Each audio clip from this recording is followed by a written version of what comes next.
Men should know their body. Number one, they should know where the prostate is and what it does. Prostate is at the opening of the bladder and at the base of the penis. That's where it is. What does it do during sex? It feeds the sperm that is in the vagina. It provides fluid for the sperm to move in the vagina. That's what it does. Now, to be diagnosed with prostate cancer, it requires a biopsy. A biopsy is done either through the rectum or through the area we call in the perineum. That's just below the testicles and above the rectum. Now, once you're diagnosed, what do you need to ask the doctor? What you want to know is, how aggressive is this cancer, number one? And he will tell you about two different ways to measure aggressiveness. One is called the Gleason score.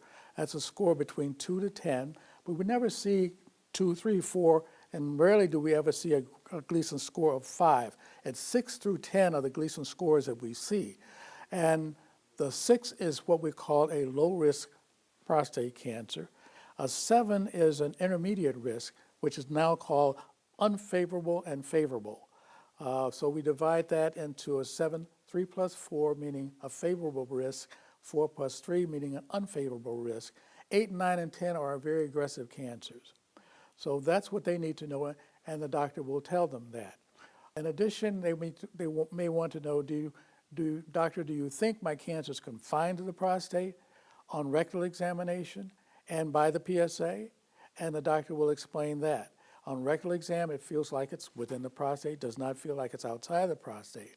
And the PSA level is important. If the PSA is greater than 10, the normal is 4. If it's greater than 10, that may mean that there's an increased risk of spread. If it's greater than 20, that risk of spreading is even greater.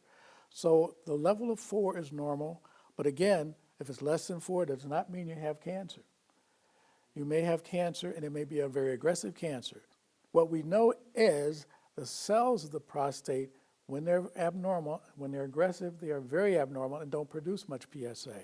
That's why you may have a low PSA with a very aggressive cancer.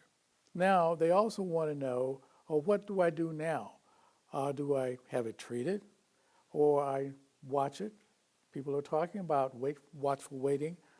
That's when we don't plan to do any aggressive surgery.